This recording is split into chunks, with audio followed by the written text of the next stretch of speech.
Assalamualaikum warahmatullahi wabarakatuh. Saya Cata Risma Afilayina dari kelas HKI 3E. Saya membuat video ini untuk memenuhi tugas ujian semester,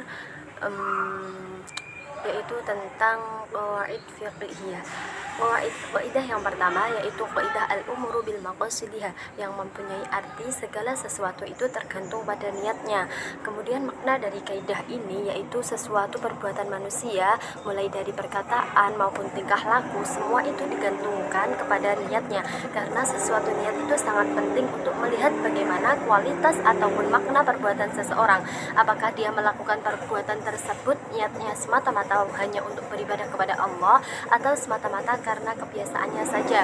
Nah, niat atau motif yang ada dalam hati nurani seseorang sewaktu melakukan suatu perbuatan menjadi tolak ukur amal yang ia lakukan. Berdasarkan kaidah ini, pahala maupun dosa sangat bergantung pada niat seseorang. Nah, contohnya apabila saya berkunjung ke rumah saudara lalu saya mengobrol dengan saudara, maka saya akan mendapatkan pahala ibadah. Apabila saya berkunjungnya ke rumah saudara itu saya niatkan untuk bersilaturahim. Namun apabila sebaliknya, maka saya berkunjung ke rumah saudara itu dengan niat untuk menggunjing, maka saya akan mendapat dosa. Terima kasih. Kaidah yang kedua yaitu al-yaqinu la yuzalu bisyakin, artinya keyakinan tidak bisa dihilangkan karena adanya keraguan.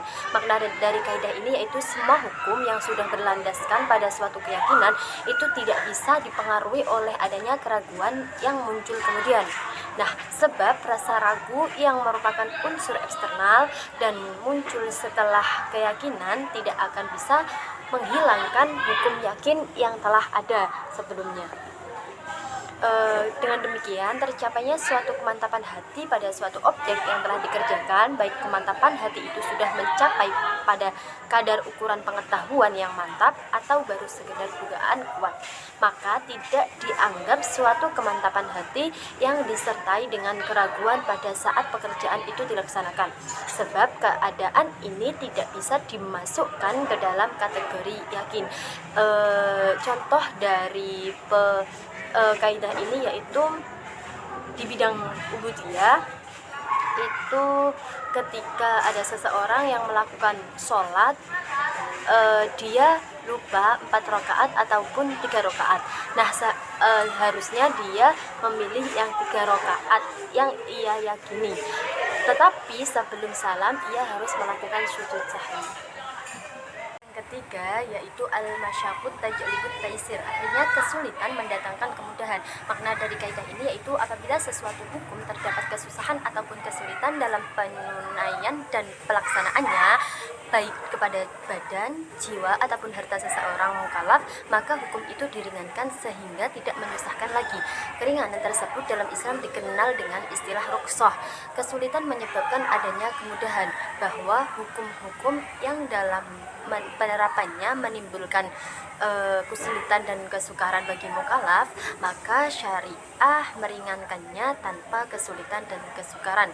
Al-masyaqqat itu sendiri bersifat individual. Bagi si A kemungkin masyaqqat, tetapi bagi si B tidak terasa masyaqqat. Akan tetapi ada standar umum yang sesungguhnya bukan masyaqqah, dikarenanya tidak menyebabkan keringanan di dalam pelaksanaan ibadah. Contoh dari penerapan kaidah ini yaitu ketika ada seseorang yang sakit hendak melakukan sholat tetapi tidak bisa dengan berdiri, maka seseorang tersebut bisa melakukan sholat dengan duduk. Nah, ketika seseorang tersebut juga tidak bisa melakukan sholat dengan duduk, maka seseorang tersebut bisa melakukannya dengan berbaring dan berisyarat ketika rukuk dan sujud. Yang keempat yaitu ad-dararu yuzalu, yang mempunyai arti kemudaratan itu harus dihilangkan. Makna dari kaidah ini yaitu kemudaratan yang terjadi harus dihilangkan. Kaidah tersebut juga berarti bahwa segala sesuatu yang mendatangkan bahaya hendaknya dihilangkan. Menurut Izzuddin Ibnu Abdussalam mengatakan bahwa tujuan syariat itu adalah untuk meraih kemaslahatan dan menolak kemafsadatan. Dengan kata lain, kaidah tersebut di atas kembali kepada tujuan untuk merealisasikan maqasid syariah dengan menolak yang mafsadah dengan cara menghilangkan kemudaratan atau setidaknya meringankannya. Contohnya, seseorang dibolehkan bertayamum jika tidak mungkin menggunakan air karena sakit atau kedinginan yang dapat membinasakan jiwa. Selama itu ia boleh bertayamum. Tetapi bila telah memungkinkan memakai air, maka tayamumnya batal sebab dorornya telah hilang. Kaidah selanjutnya yaitu al-adatul muhkamah, artinya adat dipertimbangkan di dalam menetapkan hukum. Nah, makna dari kaidah ini yaitu adat dapat dijadikan pijakan untuk menentukan hukum ketika tidak ditemukan dalil syar'i. Namun, tidak semua adat bisa dijadikan pijakan hukum. Sebelum Nabi Muhammad SAW diutus, adat kebiasaan sudah berlaku di masyarakat baik di dunia Arab maupun di bagian lain, termasuk di Indonesia. Adat kebiasaan suatu masyarakat dibangun atas dasar nilai-nilai yang dianggap oleh masyarakat tersebut diketahui, dipahami, disikapi, dan dilaksanakan atas dasar kesadaran masyarakat tersebut. Nah, contohnya tentang waktu membaca zikir pagi dan petang. Waktu pagi dan petang tidak ada penjelasannya secara tegas di dalam syariat. Oleh karena itu, dibawa kepada makna bahasa atau uruf, di mana para ulama mengatakan bahwa waktu pagi itu sejak setelah subuh sampai sebelum zuhur, dan waktu petang itu setelah asyar sampai malam.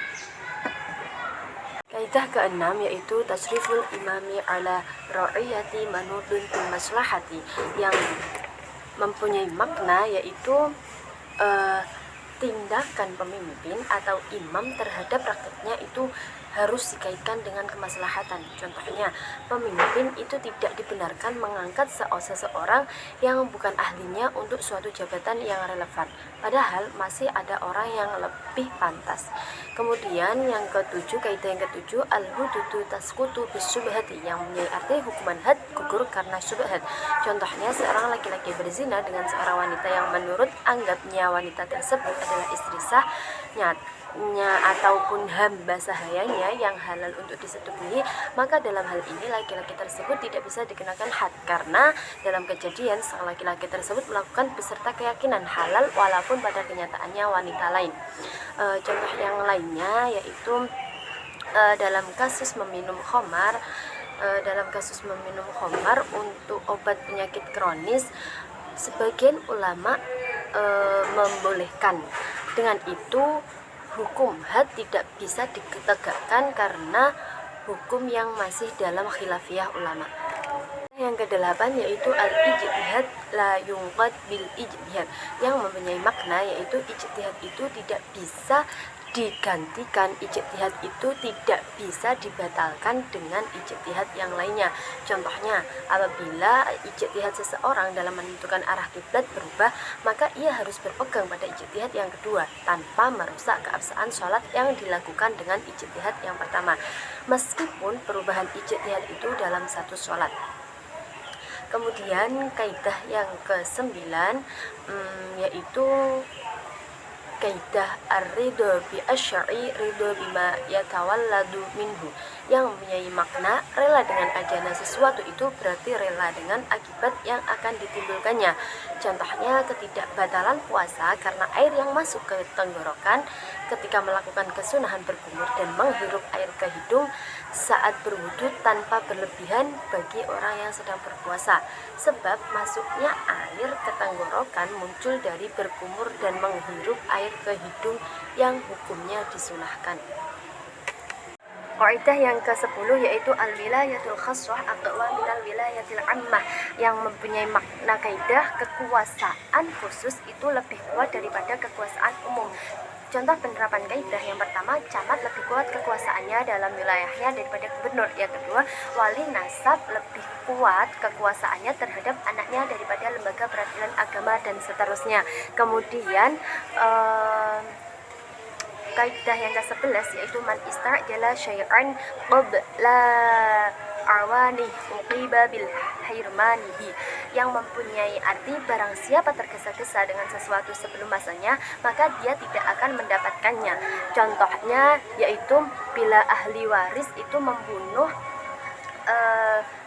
orang yang akan diwarisi, maka justru ia tidak akan mendapatkan warisannya.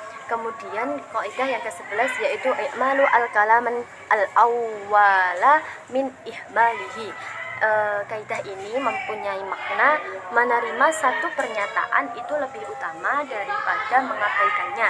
Contoh penerapan kaidah yaitu seseorang berkata kepada istri dan khimarnya, salah satu dari kalian aku talak, maka berarti istrinya yang ditalak atau diceraikan.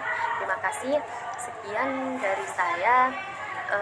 Saya membuat video ini untuk pengumpulan ujian semester mata kuliah Qawaid Fiqhiyah. Wassalamualaikum warahmatullahi wabarakatuh.